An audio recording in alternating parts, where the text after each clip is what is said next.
Systém Creatio umožňuje vkládat do systému další pole, další entity a přizpůsobovat tak celý systém potřebám vaší firmy. Ukážeme si to na příkladu detailu firmy. Toto je detail firmy, tu kartu firmy nebo obecně detailu jakéhokoliv záznamu, který v tom systému je, lze v podstatě libovolně přizpůsobit a rozdělit a upravit tak, jak potřebujete. Tady v tom případě je v levé části box, kde jsou základní informace o firmě a v pravé části jsou potom ostatní informace, které mohou mít různý charakter, jako je tady nahoře textový pole, číselný pole a tak dále.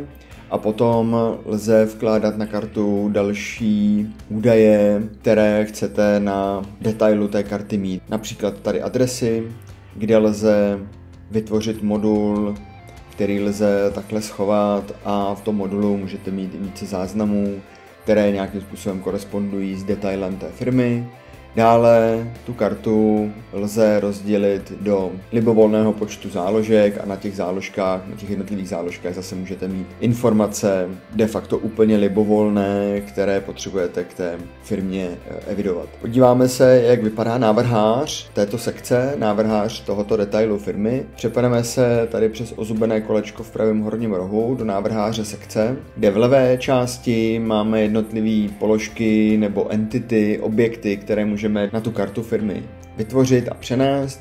Dále je tady seznam již vložených položek nebo objektů a dále si můžete zde do stránky přidat třeba grafy nebo tu stránku rozdělit na dva sloupce a tak dále.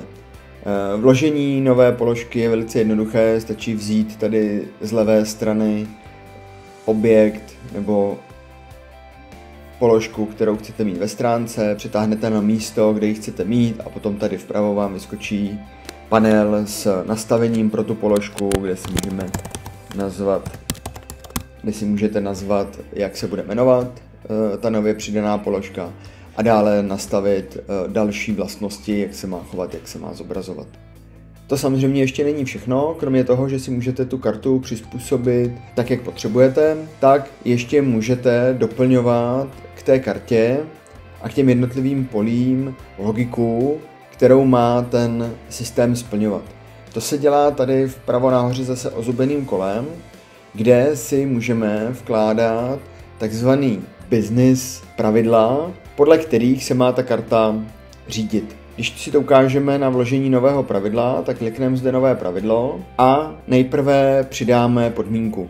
Ta podmínka může obsahovat různé atributy, to znamená, můžeme si zvolit, že atribut kategorie se rovná a teď vybereme z číselníku kategorie firmy třeba C, no, to znamená, při zobrazení té karty firmy se uplatní tato podmínka a pokud ten záznam firmy bude mít nastaveno, že kategorie je C, tak se přidá nějaká akce.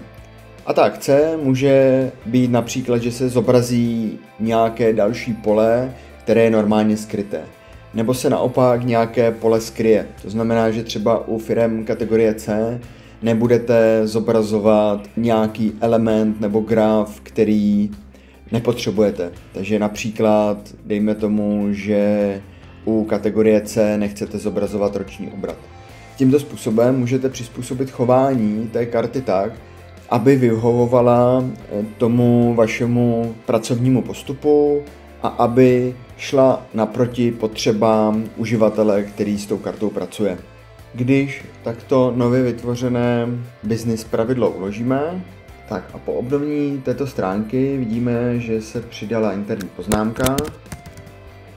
A teď, když si ukážeme, že tady máme tu firmu v kategorii B a roční obrat jako pole se nám zobrazuje, tak když změníme kategorii na C, tak nám zmizí pole, už s ním nemůžeme nějak pracovat a uživatel toto pole vůbec nevidí. Tímto způsobem můžete nejenom přidávat nová pole na tu kartu, které potřebujete pro evidenci například firem nebo dalších agent, které v tom systému jsou, ale můžete k tomu rovnou přidávat i logiku, která se hned aplikuje při práci s těmi daty a s tím formulářem.